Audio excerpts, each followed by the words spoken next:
महाभारतं महाभारतं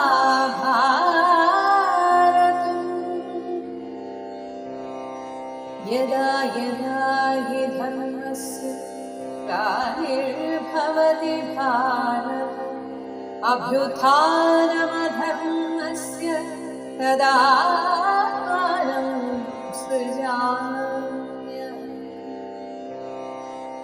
परित्राणाय साधूनां विनाशाय च दुष्कृतां धर्मसंस्थापनार्थाय सम्भवामि युगे युगे. പാഞ്ചാലി വസ്ത്രാക്ഷേപവും ഭീമന്റെ പ്രതിജ്ഞയും ഒക്കെ കഴിഞ്ഞപ്പോഴും അവിടെ ഒരു കാര്യത്തിന് തീരുമാനമായില്ല.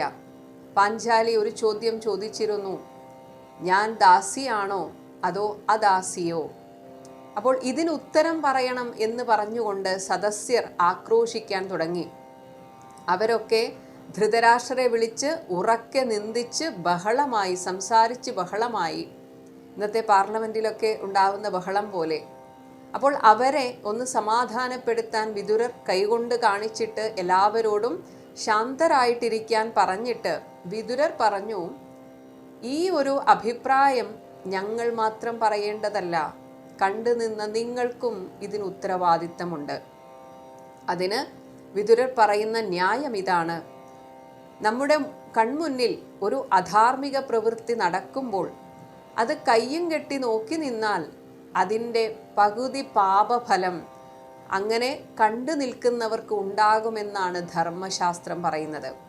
അതുകൊണ്ട് നിങ്ങൾക്ക് ഈ ഉത്തരവാദിത്വത്തിൽ നിന്ന് പിന്മാറാൻ സാധിക്കുകയില്ല. ഹേ സദസ്യരെ, നിങ്ങൾ പറയൂ, എന്താണ് ഇതൊക്കെ നിങ്ങൾ കണ്ടുകൊണ്ടിരിക്കുകയല്ലേ, നിങ്ങൾ പറയൂ, എന്താണ് നിങ്ങളുടെ അഭിപ്രായം? എന്നാൽ ഇത് കേട്ടപ്പോൾ സദസ്യർ മിണ്ടാതിരുന്നു. വിതുരന്റെ വാക്കുകൾ കേട്ട് സദസ്യർ മിണ്ടാതിരുന്ന ഈ സമയത്ത്, എടോ, ആ ദാസിയെ കൊട്ടാരത്തിലേക്ക് കൊണ്ടുപോകൂ എന്ന്. അങ്ങനെ കർണന്റെ കൽപ്പന കേട്ട് പേടിച്ചു വിറച്ച് ഭർത്താക്കന്മാരെ നോക്കി മരണയാതനയോടെ, അതിനേക്കാൾ കവിഞ്ഞ അപമാനത്തിൻ്റെ നിറലോടെ കരഞ്ഞ് അവരുടെ പേര് വിളിച്ച് വിലപിച്ചു നിൽക്കുന്ന ആ ദ്രൗപദിയെ ദുശാസനൻ സഭാമധ്യത്തിലിട്ട് വലിച്ചു കൊണ്ടുപോകാൻ ഒരുങ്ങി. ദുശാസനൻ എന്നിട്ടും അടങ്ങിയില്ല. ഈ സമയത്ത് ദ്രൗപദി പറയുകയാണ്, എടാ ദുഷ്ട ദുശാസന, ഒന്ന് ക്ഷമിക്കൂ, ഞാൻ ചോദിച്ച ചോദ്യത്തിന് ഉത്തരം കിട്ടട്ടെ, എന്നിട്ട് നീ എന്തു വേണമെങ്കിലും ചെയ്യൂ എന്ന് ദ്രൗപദി ദുശാസനനോട് പറയുകയാണ്. ആ സമയത്താണ് ദ്രൗപദി പറയുന്നത്, ഈ സദസ്സിൽ സ്ഥിതി ചെയ്യുന്ന സകല കൗരവരെയും ഞാൻ വന്ദിക്കുന്നു. ഈ പെരുംകൂറ്റൻ എന്നെ സഭയിലിട്ട് ശക്തിയായി വലിച്ചിഴയ്ക്കുകയാൽ ഞാൻ നിങ്ങളെ വന്ദിക്കുവാൻ മറന്നുപോയി, ക്ഷമിക്കണം. ഇത്രയും പറഞ്ഞു കഴിഞ്ഞപ്പോഴേക്കും ദുശാസനൻ പിടിച്ചു വലിക്കുകയാൽ ദ്രൗപദി നിലത്ത് കമിഴ്ന്നടിച്ചു വീണു. അവിടെ വീണ് കിടക്കുന്ന അവൾ ആ കിടപ്പിൽ കിടന്ന് പലതും പറഞ്ഞു കരയുകയാണ്. എൻ്റെ ഒരു ദുര്യോഗം, കാരണം വിവാഹ ദിനത്തിൽ മാത്രമാണ് എന്നെ അന്യപുരുഷന്മാർ കണ്ടത്. അത്ര പോലും അന്യപുരുഷന്മാരുടെ മുന്നിൽ വരാത്ത ഞാൻ ഈ നിലയിൽ ഇങ്ങനെ ഈ സഭാമധ്യത്തിൽ നിൽക്കേണ്ടി വരുന്നത് എത്ര കഷ്ടമാണെന്ന് നിങ്ങൾ ആലോചിച്ചു നോക്കൂ. മുമ്പ് ഒരു കാറ്റു വന്ന് എന്നെ സ്പർശിച്ചാൽ പോലും പ്രതികരിച്ചിരുന്ന പാണ്ഡവന്മാർ ഇപ്പോൾ നോക്കുകുത്തികളായി. ധർമ്മിഷ്ഠരെന്ന് പേരുകേട്ട ഭീഷ്മാദികളൊക്കെ ഈ അക്രമം പൊറുക്കുന്ന നിലയിലായി എന്നത് എനിക്ക് വിശ്വസിക്കാൻ പറ്റുന്നില്ല. പതിവ്രതകളെ സഭയിൽ കയറ്റരുതെന്നാണ് സനാതനധർമ്മം പറയുന്നത്. എന്നിട്ടിവിടെ സംഭവിക്കുന്നത് എന്താണ്? സനാതനമായ ധർമ്മം ഇന്ന് കുരുക്കളിൽ നശിച്ചു പോയിരിക്കുന്നു. പാണ്ഡവന്മാരുടെ ധർമ്മപത്നി പതിവ്രത, ധ്രുപദന്റെ പ്രിയപുത്രി, എല്ലാറ്റിനുമുപരി കൃഷ്ണന്റെ പ്രിയ സഖി. കൃഷ്ണന് ആരാണ് ദ്രൗപദി എന്ന് കൃഷ്ണ തന്നെ പറയുകയാണ്. ദ്രൗപദി തന്നെ പറയുന്നു, കൃഷ്ണന്റെ പ്രിയ സഖിയാണ് ഞാൻ. ഇങ്ങനെയൊക്കെയുള്ള എനിക്ക് ഇങ്ങനെയൊരു ദുര്യോഗം വന്നത് എന്തുകൊണ്ടെന്ന് മനസ്സിലാകുന്നില്ല. ഇനി പറയൂ, നിങ്ങൾ ഇനിയെങ്കിലും പറയൂ, ഞാൻ ദാസിയാണോ അദാസിയാണോ? ഈ ദുഷ്ടൻ എന്നെ ദ്രോഹിക്കുന്നത് നിങ്ങൾ കാണുന്നില്ലേ?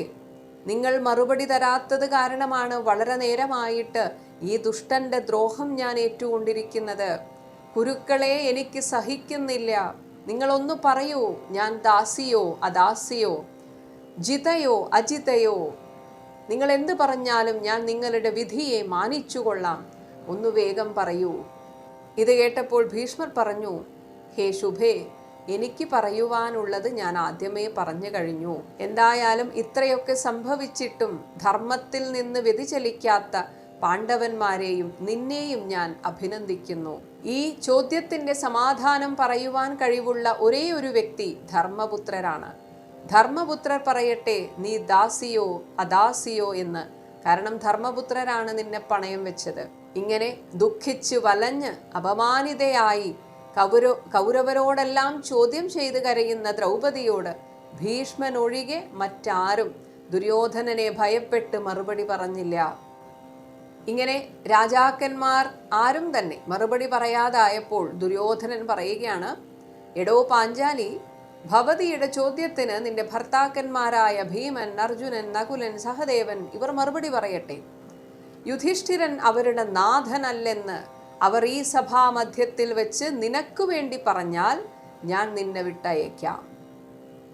അങ്ങനെ ധർമ്മിഷ്ഠനും ഇന്ദ്രതുല്യനുമായ ധർമ്മരാജാവ് സത്യവാനല്ലെന്ന് എല്ലാവരും അറിയട്ടെ.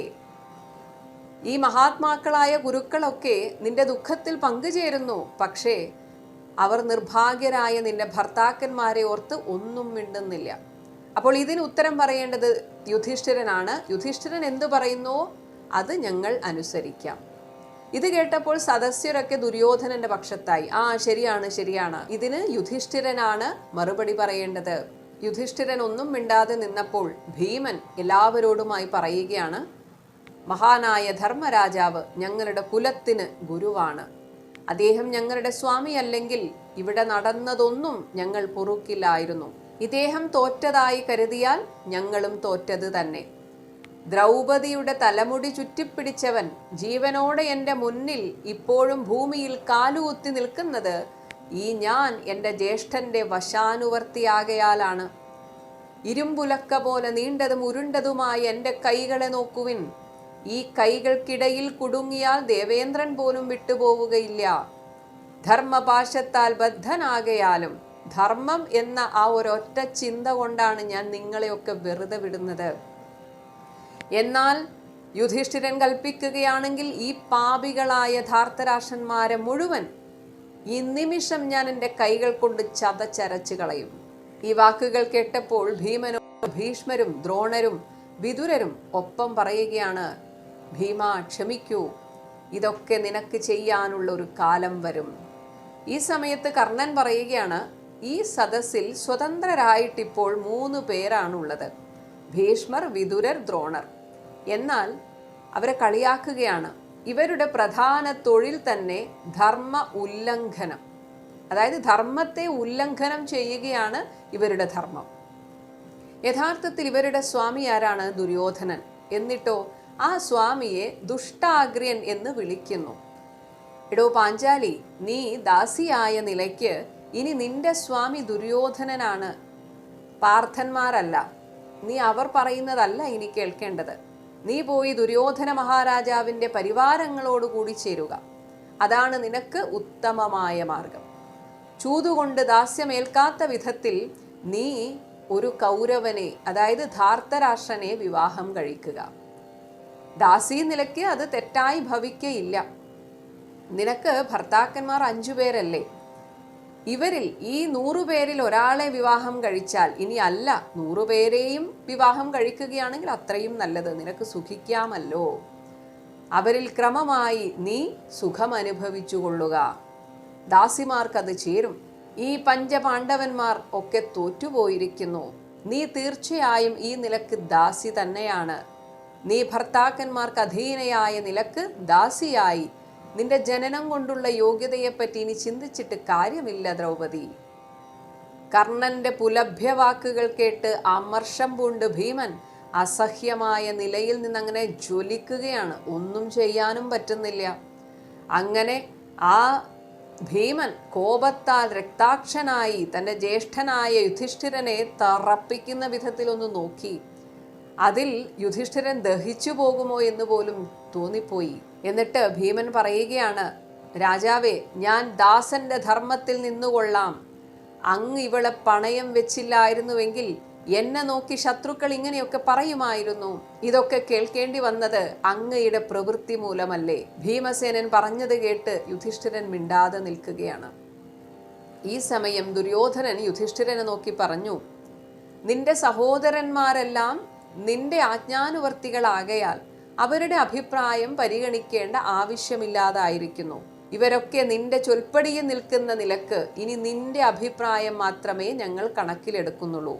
നീ പറയൂ, പാഞ്ചാലി ദാസിയാണോ അതോ അദാസിയാണോ? അതേസമയം ഈ സമയത്ത് തികച്ചും ഒരു വിടനെപ്പോലെ ദുര്യോധനൻ ആ സഭയിൽ പെരുമാറുകയാണ്. ഭീമസേനൻ പറഞ്ഞതിന് തക്ക ധിക്കാരമെന്ന നിലയ്ക്ക് പാഞ്ചാലിയെ പുഞ്ചിരിയോടെ നോക്കിക്കൊണ്ട് ഈ ദുര്യോധനൻ താൻ ഉടുത്തിരിക്കുന്ന വസ്ത്രം നീക്കി തൻ്റെ ആ തുട കാണിച്ചുകൊണ്ട് ആ തുടയിൽ തട്ടിക്കൊണ്ട് ഒരു വിടനെപ്പോലെ ഭീമസേനന്റെ മുഖത്ത് നോക്കി വിജയഭാവത്തിൽ ചിരിച്ചു. ആ തുടയിൽ ഇങ്ങനെ തട്ടിക്കൊണ്ടിരിക്കുകയാണ്. ഇത് കണ്ട് കത്തിജ്വലിക്കുന്ന കോപത്തോടെ ആ സഭ മുഴുവൻ മാറ്റൊലിക്കൊള്ളുമാറ് ഗർജിച്ചുകൊണ്ട് ഭീമൻ പറഞ്ഞു, എടാ ദുര്യോധന, യുദ്ധത്തിൽ നിന്റെ ഈ തുട ഞാൻ എൻ്റെ ഗദ കൊണ്ട് അടിച്ചുടയ്ക്കാതിരുന്നാൽ എനിക്ക് പിതൃലോകം ലഭിക്കാതെ പോകട്ടെ. ഇങ്ങനെയൊക്കെ സംഭവിച്ചതിന് ശേഷം വിതുരർ പറയുകയാണ്, ഹേ ദുര്യോധനാദികളെ, നിങ്ങൾ ഈ ഭീമനിൽ നിന്നെങ്ങനെ രക്ഷ നേടാം എന്ന് ആലോചിച്ചു വെച്ചുകൊള്ളൂ. നിങ്ങൾ രക്ഷപ്പെടാൻ പോകുന്നില്ല. യുധിഷ്ഠിരൻ തോൽക്കുന്നതിന് മുൻപാണ് ഇവളെ പണയം വെച്ചിരുന്നതെങ്കിൽ പണയം സാധുവാകുമായിരുന്നു. എന്നാൽ യഥാർത്ഥത്തിൽ ദ്രൗപദി സ്വതന്ത്രയാണ്. ഗാന്ധാര രാജാവായ ശകുനിയുടെ വാക്കുകേട്ട് കുരുക്കളെ നിങ്ങൾ ധർമ്മമാർഗത്തിൽ നിന്ന് തെറ്റരുത്. അപ്പോൾ ദുര്യോധനൻ പറയുകയാണ്, അങ്ങനെയെങ്കിൽ ഈ ഭീമാർജുനന്മാരും നകുല സഹദേവന്മാരും പറയട്ടെ യുധിഷ്ഠിരൻ തങ്ങളുടെ സ്വാമിയല്ല എന്ന്. അങ്ങനെയെങ്കിൽ ഞാൻ പാഞ്ചാലിയുടെ ദാസ്യത്തെ ഒഴിവാക്കാം. എന്നാൽ ഇങ്ങനെ ഈ വാദപ്രതിവാദം നടന്നുകൊണ്ടിരിക്കെ ആ കൊട്ടാരത്തിൽ എല്ലാവരും ഒരുപാട് ദുശകുനങ്ങൾ കേൾക്കുകയാണ്.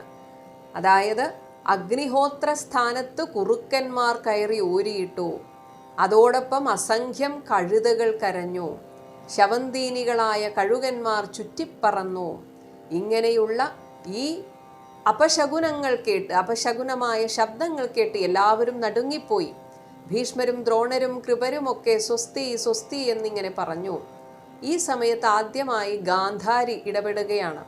വിതുരരും ഗാന്ധാരിയും ശോകാർത്തരായിട്ട് ധൃതരാഷ്ട്രനെ സംഭവം അറിയിച്ചു. ധൃതരാഷ്ട്രരോട് പറഞ്ഞു, ദാ അപശകുനങ്ങൾ ഉത്പന്നങ്ങൾ ഉണ്ടായിരിക്കുന്നു. ഇത് കേട്ടപ്പോൾ ധൃതരാഷ്ട്രർക്കും ഭയമുണ്ടായി. ഈ സമയത്ത് അതുവരെ തൻ്റെ മക്കളുടെ പ്രവൃത്തിയെ ന്യായീകരിച്ചുകൊണ്ട് എല്ലാം സമ്മതിച്ചു കൊടുത്തിരുന്ന ധൃതരാഷ്ട്രർ ദുര്യോധനന് വഴക്ക് പറയാൻ തുടങ്ങി. ഏ ദുര്യോധന, നീ നിന്റെ ദുർബുദ്ധി കൊണ്ട് നശിച്ചു. കുരുശ്രേഷ്ഠന്മാർ നിറഞ്ഞിരിക്കുന്ന സദസ്സിൽ വെച്ചോ നീ സ്ത്രീയെക്കുറിച്ച് തർക്കിക്കുന്നത്? വിശേഷിച്ചും ദ്രൗപദി ദേവിയെക്കുറിച്ച് തർക്കിക്കുന്നത്? അങ്ങനെ ബുദ്ധി തിരിച്ചു കിട്ടിയ ധൃതരാഷ്ട്രർ പാഞ്ചാലിയെ ആശ്വസിപ്പിക്കുകയാണ്. പാഞ്ചാലി, നീ എൻ്റെ വധുക്കളിൽ വെച്ച് ഏറ്റവും ശ്രേഷ്ഠയും ഏറ്റവും ധർമ്മിഷ്ഠയും സാധ്വിയുമാണ്. നിനക്കെന്തു വരമാണ് വേണ്ടത്? ഞാൻ തരാം. ഈ സമയത്ത് ദ്രൗപദി പറഞ്ഞു, രാജാവേ, എനിക്ക് അങ്ങ് വരം തരികയാണെങ്കിൽ ഞാൻ സ്വീകരിക്കാം. ആദ്യമായി ഞാൻ അഭ്യർത്ഥിക്കുന്നു, യുധിഷ്ഠിരനെ അദ്ദേഹത്തിൻ്റെ ദാസ്യത്തിൽ നിന്ന് മോചിപ്പിക്കണം. ഇത് കേട്ടപ്പോൾ ധൃതരാഷ്ട്രർ പറഞ്ഞു, തീർച്ചയായും നീ നേടിയതുപോലെ പ്രാർത്ഥിച്ചതുപോലെ ഞാൻ വരം നൽകിയിരിക്കുന്നു. ഇനി രണ്ടാമതും ഒരു വരം ഞാൻ തരാം, അതും നീ വരിക്കുക. ഒരു വരം കൊണ്ട് മാത്രം ഞാൻ തൃപ്തനാകുന്നില്ല. അപ്പോൾ ദ്രൗപദി പറഞ്ഞു, ശരി, എങ്കിൽ രഥങ്ങളോടും ആയുധങ്ങളോടും കൂടി ഭീമാർജുനന്മാരും നകുല സഹദേവന്മാരും ദാസ്യത്തിൽ നിന്നൊഴിഞ്ഞ് സ്വതന്ത്രരാകുവാൻ ഞാൻ അഭ്യർത്ഥിക്കുന്നു. ധൃതരാഷ്ട്രർ പറഞ്ഞു, ശരി, അങ്ങനെയും ഭവിക്കട്ടെ മകളെ, നിന്റെ ഇഷ്ടം പോലെ ഭവിക്കട്ടെ. പിന്നെ വീണ്ടും ചോദിക്കുകയാണ്, മൂന്നാമതും വരം തരാം. അപ്പോൾ ദ്രൗപദി പറഞ്ഞു, അത് മതി. ലോഭം ധർമ്മത്തെ നശിപ്പിക്കും. അതായത് ഇനിയും വേണം എന്ന ചിന്ത ധർമ്മത്തെ നശിപ്പിക്കുന്നതാണ്. അതുകൊണ്ട് മൂന്നാമതും വരം വാങ്ങുന്നതിന് ഞാൻ അയോഗ്യയാണ്. മാത്രമല്ല, അവിടെ ദ്രൗപദി ഒരു കാര്യം പറയുകയാണ്, കഷ്ടത്തിൽപ്പെട്ട എൻ്റെ ഭർത്താക്കന്മാർ ഈ ദാസ്യത്തിൽ നിന്നൊഴിവായാൽ പിന്നെ അങ്ങയുടെ വരമൊന്നും വേണ്ട. സത്കർമ്മങ്ങൾ മൂലം ശ്രേയസ് നേടുവാൻ അവർ സ്വയം പ്രാപ്തരായിക്കൊള്ളും. ഇങ്ങനെ ദ്രൗപദിക്ക് കിട്ടിയ വരം കൊണ്ട് അവരെല്ലാവരും ഈ ദാസ്യത്തിൽ നിന്ന് മുക്തരായി. എന്നാൽ ഇതിനെ കർണൻ കളിയാക്കുകയാണ്. ലോകത്തിൽ നാം കേട്ട സുന്ദരികളിൽ ഒരുത്തി പോലും ഇപ്രകാരം ഒരു മഹത്കൃത്യം ചെയ്തതായി ഞാൻ കേട്ടിട്ടില്ല. എന്തായാലും നിങ്ങൾ രക്ഷപ്പെട്ടു, നിങ്ങളുടെ ഭാര്യയെ കൊണ്ട് ഇങ്ങനെ ഒരു ഉപകാരം ഉണ്ടായല്ലോ. എന്നാൽ ഇങ്ങനെയുള്ള കർണന്റെ വാക്ക് കേട്ട് ദേഷ്യത്തോടുകൂടെ പ്രതികരിക്കാൻ തുനിഞ്ഞ ഭീമനോട് അർജുനൻ പറഞ്ഞു, ജ്യേഷ്ഠ, ഈ നീചന്മാർ പറയുന്ന പരുഷവാക്കുകൾക്ക് പുരുഷശ്രേഷ്ഠന്മാർ മറുപടി കൊടുക്കുവാൻ പാടില്ല. ആ വാക്കുകൾ കേട്ടില്ലെന്ന് വെക്കുന്നതാണ് ഉത്തമം. അങ്ങനെ ഭീമൻ പറഞ്ഞു, ഈ സഭയിൽ വെച്ച് തന്നെ ഞാൻ ഈ ശത്രുക്കളെ മുഴുവൻ മുടിച്ചേക്കാം. കാരണം ഇപ്പോൾ അവർ സ്വതന്ത്രരായി. അല്ലെങ്കിൽ പുറത്തു കടന്ന് സമൂലം നശിപ്പിക്കാം. പിന്നെ ഇവരോട് എന്തിനാണ് തർക്കിച്ചു നിൽക്കുന്നത്? വല്ലതും പറഞ്ഞു നിൽക്കേണ്ടവരല്ല നാം. ഞാൻ ഈ ദുഷ്ടന്മാരെ കൂട്ടത്തോടെ നശിപ്പിക്കട്ടെ ജ്യേഷ്ഠ, അങ്ങെനിക്കതിന് അനുവാദം തരിക എന്ന് പറഞ്ഞ ഭീമസേനൻ യുധിഷ്ഠിരന്റെ അനുവാദത്തിന് കാത്തുനിന്നു. എന്നാൽ ആ സമയത്ത് അർജുനൻ ഭീമനെ ആശ്വസിപ്പിക്കുകയാണ്. എന്നാൽ അവൻ്റെ ആ കോപം കൊണ്ട് അവൻ്റെ കർണാദികളിൽ നിന്ന്, ആ ചെവിയിൽ നിന്നൊക്കെ തീ പുറത്തേക്ക് പോവുകയാണോ എന്ന് തോന്നിപ്പോയി എന്നാണ്. അങ്ങനെ ചുവന്ന് നിൽക്കുകയാണ് ഭീമൻ. അപ്പോൾ മഹാബാഹുവും ശക്തനുമായ ഭീമനെ യുധിഷ്ഠിരൻ അരുത്, അടങ്ങൂ എന്ന് പറഞ്ഞ് ആശ്വസിപ്പിച്ചു. അത് കഴിഞ്ഞ് ധൃതരാഷ്ട്രരുടെ അരികെ ചെന്ന് യുധിഷ്ഠിരൻ കൈകൂപ്പി നിന്നു. അങ്ങനെ യുധിഷ്ഠിരൻ പറഞ്ഞു, പിതാവേ, രാജാവേ, ഞങ്ങൾ അങ്ങയുടെ പുത്രന്മാർ ഇതാ ഇവിടെ നിൽക്കുന്നു, അങ്ങയുടെ മുന്നിൽ നിൽക്കുന്നു. അങ്ങാണ് ഞങ്ങളുടെ സ്വാമി. ഞങ്ങൾ എന്താണ് ചെയ്യേണ്ടതെന്ന് അങ്ങ് ആജ്ഞാപിച്ചാലും. ഇത് കേട്ടപ്പോൾ ധൃതരാഷ്ട്രർ പറഞ്ഞു, മകനെ, നിനക്ക് മംഗളമുണ്ടാകട്ടെ. നീ ഇതൊന്നും മനസ്സിൽ വെക്കരുത്. ഞാൻ ഇവിടെ ഒരു സൗഹൃദത്തിലുള്ള ചൂതാണ് ഉദ്ദേശിച്ചത്. പക്ഷെ അതിങ്ങനെയൊക്കെ ആയിപ്പോയി. നീ പക വീട്ടാൻ ഒരുങ്ങരുത്.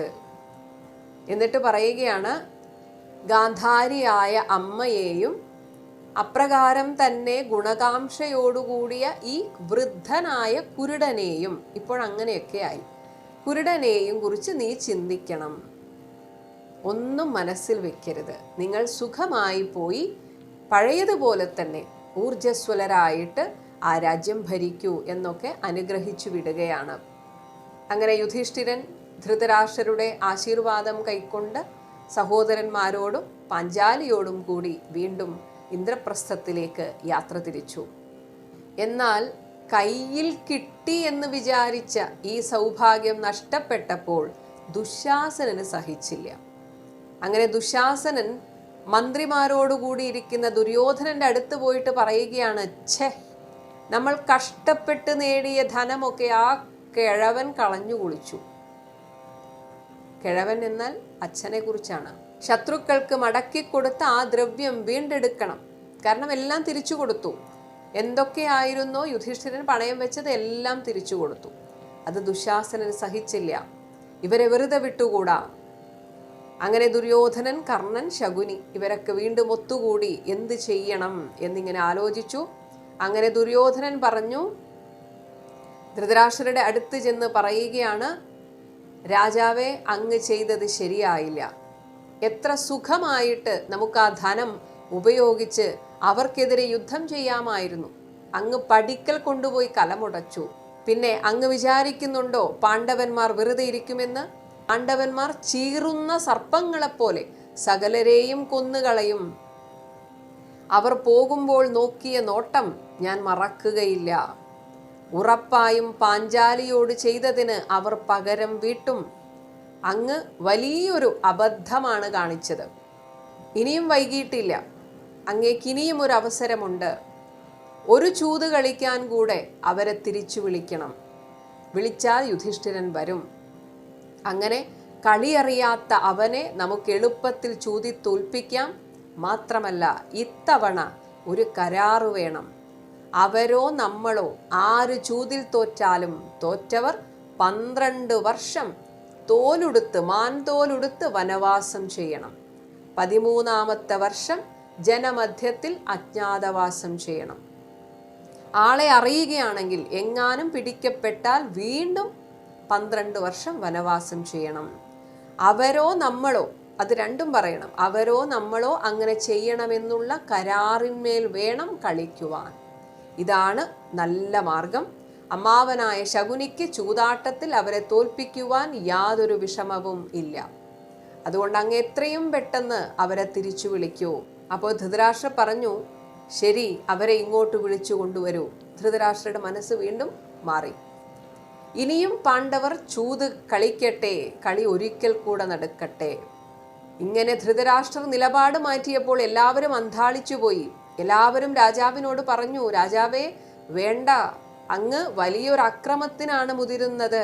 ഗാന്ധാരി പറയുകയാണ്, ദുര്യോധനൻ ജനിച്ച സമയത്തുണ്ടായ ദുശകുനം കണ്ട് വിതുരർ പറഞ്ഞത് ഭവാൻ ഓർക്കുന്നുണ്ടോ? അവൻ കുറുക്കനെ പോലെ ഓരിയിട്ടപ്പോൾ ഇവനെ ഇപ്പോൾ കൊന്നുകളയണം, ഇവൻ കൗരവകുലം മുടിക്കും, നിങ്ങൾ കേൾക്കുവിൻ, തീർച്ചയായും ഇവൻ കുലഘാതകനാകും എന്ന് പറഞ്ഞത് അങ്ങേക്ക് ഓർമ്മയുണ്ടോ? അങ്ങ് ദുഷ്ടന്മാരായ പുത്രന്മാരിൽ ഒരിക്കലും സന്തോഷം കാണിക്കരുത്. അവരുടെ താന്തോന്നിത്തത്തിന് അങ്ങ് കൂട്ടുനിൽക്കരുത്. വൃദ്ധനും അറിവുള്ളവനുമായ അങ്ങ് ഒരിക്കലും ബാലന്മാരെ പോലെ, കുട്ടികളെ പോലെ ആകരുത്. മക്കൾ പറയുന്നതിനനുസരിച്ചല്ല അങ്ങ് തീരുമാനങ്ങൾ എടുക്കേണ്ടത്. അങ്ങയുടെ തീരുമാനങ്ങൾ അവർ അനുസരിക്കണം. ഞാൻ ഭവാനോട് ഉപദേശിക്കുന്നു, സന്മാർഗം തെറ്റി നടക്കുന്ന ഈ കുലവൈരിയെ, ദുര്യോധനനെ അങ്ങ് ഉപേക്ഷിക്കുക. അവൻ നമുക്ക് വേണ്ട എന്ന് ഞാൻ മുമ്പേ പറഞ്ഞതാണ്. അത് ഭവാൻ ചെയ്തില്ല. ഒരമ്മയാണ് പറയുന്നത്. പക്ഷെ അതാണ് ആ ധർമ്മം. ധർമ്മചിന്തയാണ് ഗാന്ധാരിയെ മുന്നോട്ട് നയിക്കുന്നത്. എന്നിട്ട് രാജാവിനെ ഉപദേശിക്കുകയാണ്, ദുഷ്പ്രവൃത്തി കൊണ്ട് നേടിയ ലക്ഷ്മി വേഗം മുടിഞ്ഞു പോകും. മറിച്ച് നല്ല മാർഗത്തിലൂടെ നേടിയ ശ്രേയസ് പുത്രപൗത്രന്മാർക്ക് അനുഭവയോഗ്യമാകും. ഇപ്രകാരം ധർമ്മോപദേശം ചെയ്യുന്ന ഗാന്ധാരിയോട് രാജാവ് പറയുകയാണ്, വീണ്ടും വിധിയെ കൂട്ടുപിടിക്കുകയാണ്. കുലത്തിന് വരുന്നത് വരും. മുടിയാനാണ് വിധിയെങ്കിൽ മുടിയും. നന്നായി വർദ്ധിക്കുവാനാണ് വിധിയെങ്കിൽ കുലം വർദ്ധിക്കും. എനിക്ക് പിന്തിരിയാൻ സാധ്യമല്ല. ഇപ്പോൾ ഞാൻ മക്കളുടെ ഇച്ഛ പോലെ നിന്നുകൊടുക്കാനാണ് ആഗ്രഹിക്കുന്നത്. പാണ്ഡവന്മാർ തിരിച്ചു വരട്ടെ. എൻ്റെ മക്കളും പാണ്ഡവരും തമ്മിൽ വീണ്ടും ചൂതാട്ടം നടക്കട്ടെ. ഇങ്ങനെ ധൃതരാഷ്ട്രർ വീണ്ടും പ്രാതികാമിയെ വിളിച്ച് പാണ്ഡവന്മാരെ തിരിച്ചു വിളിക്കാൻ ആവശ്യപ്പെട്ടു. അവിടെ ദൂത് ഇങ്ങനെയായിരുന്നു, അച്ഛന് തുല്യനായ ധൃതരാഷ്ട്രർ യുധിഷ്ഠിരനെ വീണ്ടും കളിക്കുവാൻ വിളിക്കുന്നു. ഇത് കേട്ട് യുധിഷ്ഠിരൻ പറയുകയാണ്, ഈ ധൃതരാഷ്ട്രരും യുധിഷ്ഠിരനും ഒരേപോലെ ഏകദേശം ചില കാര്യങ്ങളിൽ വിധിയുടെ കൽപ്പിതം പോലെ എല്ലാം സംഭവിക്കുന്നു. ഇതാണ് യുധിഷ്ഠിരൻ്റെ അഭിപ്രായം. ഈ നടന്നതെല്ലാം പാടെ മറന്നതുപോലെയാണ് യുധിഷ്ഠിരൻ പെരുമാറിയത്. എല്ലാ ജീവജാലങ്ങളും വിധി നിശ്ചയപ്രകാരം ശുഭ അശുഭങ്ങളെ അനുഭവിക്കുന്നു. അതിൽ നിന്നൊഴിഞ്ഞു മാറുവാൻ ആർക്കും കഴിയുകയില്ല. വൃദ്ധനായ ധൃതരാഷ്ട്രൻ എന്നെ ചൂതിനാണ് വിളിക്കുന്നത്. അദ്ദേഹത്തിൻ്റെ ഈ കൽപ്പന നാശമുണ്ടാക്കുമെന്നുള്ളത് തീർച്ചയാണ്. എന്നാൽ എനിക്കതിനെ ഒഴിവാക്കുവാൻ നിവൃത്തിയില്ല. കളിച്ചാലും ഇല്ലെങ്കിലും വിധിച്ചത് സംഭവിക്കാതിരിക്കുകയില്ല. ഇതിനൊരു ന്യായമായിട്ട് യുധിഷ്ഠിരൻ പറയുന്നത്, ത്രേതായുഗത്തിൽ സാക്ഷാൽ നാരായണൻ തന്നെ ഭഗവാൻ ശ്രീരാമനായി അവതരിച്ചപ്പോൾ സ്വർണ്ണ നിറത്തിൽ വന്ന മാനിനെ കണ്ട് അദ്ദേഹം പോലും ഭ്രമിച്ചില്ലേ? സ്വർണമായി ഒരു മാൻ ജനിക്കുകയില്ല, എന്നിട്ടും ശ്രീരാമൻ അതിൽ ഭ്രമിച്ചു. അതുകൊണ്ടൊരു കാര്യം തീർച്ചയാണ്, പരാജയത്തിനുള്ള കാലം വന്നാൽ മനുഷ്യൻ്റെ ബുദ്ധിയൊക്കെ മാറിപ്പോകും. ഇപ്രകാരം പറഞ്ഞ് അനുജന്മാരോടുകൂടി യുധിഷ്ഠിരൻ തിരിച്ചു വീണ്ടും ഈ ചൂത് കളിക്കാൻ വന്നു. അങ്ങനെ ശകുനി പറയുകയാണ്, ഈ വൃദ്ധനായ രാജാവ് നിങ്ങൾക്ക് ആദ്യം ചൂത് കളിച്ചപ്പോൾ നഷ്ടപ്പെട്ട എല്ലാ സമ്പത്തും വിട്ടുതന്നു. ഇനി മറ്റൊരു വില പിടിച്ച കരാറിന്മേലാകട്ടെ കളി. ചൂതാട്ടത്തിൽ നിങ്ങൾ ഞങ്ങളെ തോൽപ്പിച്ചാൽ 12 വർഷം മാൻതോലുടുത്ത് ഞങ്ങൾ കാട്ടിൽ താമസിക്കാം. 13ാമത്തെ വർഷം അജ്ഞാതവാസം. അതേസമയം ഞങ്ങളോട് നിങ്ങൾ തോറ്റാൽ 12 കൊല്ലം മാൻതോലുടുത്ത് നിങ്ങൾ വനവാസം ചെയ്യണം, അതും പാഞ്ചാലിയോടുകൂടി. 13ാമത്തെ വർഷം ആരും അറിയാതെ ആൾക്കൂട്ടത്തിൽ തന്നെ പാർക്കണം. 13ാമത്തെ വർഷം കഴിഞ്ഞാൽ നിങ്ങൾക്ക് നിങ്ങളുടെ സ്വന്തം രാജ്യത്ത് വന്ന് നിങ്ങളുടെ പങ്ക് കൈവശം വയ്ക്കാം. ഈ നിശ്ചയം 2 കൂട്ടർക്കും തുല്യമാണ്. അങ്ങനെ യുധിഷ്ഠിര, ഇത് സമ്മതമാണെങ്കിൽ ചൂതാട്ടത്തിനൊരുങ്ങുക. യുധിഷ്ഠിരൻ വീണ്ടും ഒന്നും ചിന്തിക്കാതെ, സാധാരണ എന്ത് കാര്യത്തിനും ഭഗവാനോട് അഭിപ്രായം ചോദിക്കും, ഈ കാര്യത്തിൽ ഒരഭിപ്രായവും ചോദിച്ചില്ല, സ്വന്തമായി ഒന്നും ചിന്തിച്ചതുമില്ല. തൻ്റെ സഹോദരങ്ങളോട് പോലും കൂടി ആലോചിക്കാതെ യുധിഷ്ഠിരൻ എല്ലാം ഒറ്റയ്ക്കങ്ങ് തീരുമാനിക്കുകയാണ്. ഈ യുധിഷ്ഠിരൻ ഇതിന് നിൽക്കുമെന്ന് അവിടെയുള്ള ആരും കരുതിയില്ല. അങ്ങനെ യുധിഷ്ഠിരൻ ഇത് സമ്മതിച്ചപ്പോൾ ജനങ്ങൾ ഉച്ചത്തിൽ ആക്രോശിക്കാൻ തുടങ്ങി, ഇയാൾക്കെന്താണ് ബുദ്ധി കെട്ടുപോയോ എന്ന അർത്ഥത്തിൽ. പക്ഷെ അതൊന്നും വകവയ്ക്കാതെ യുധിഷ്ഠിരൻ വീണ്ടും ചൂതാട്ടത്തിനിറങ്ങി. അങ്ങനെ ആദ്യത്തെ കളിയിൽ തന്നെ ശകുനി അവരെ ജയിച്ചു. പിന്നെ ഒന്നും മിണ്ടാതെ തങ്ങൾ പറഞ്ഞ ആ പ്രതിജ്ഞ പ്രകാരം, അല്ലെങ്കിൽ ആ കരാറു പ്രകാരം വനവാസത്തിനായിട്ട് പാണ്ഡവന്മാർ ഒരുങ്ങുകയാണ്. മഹാ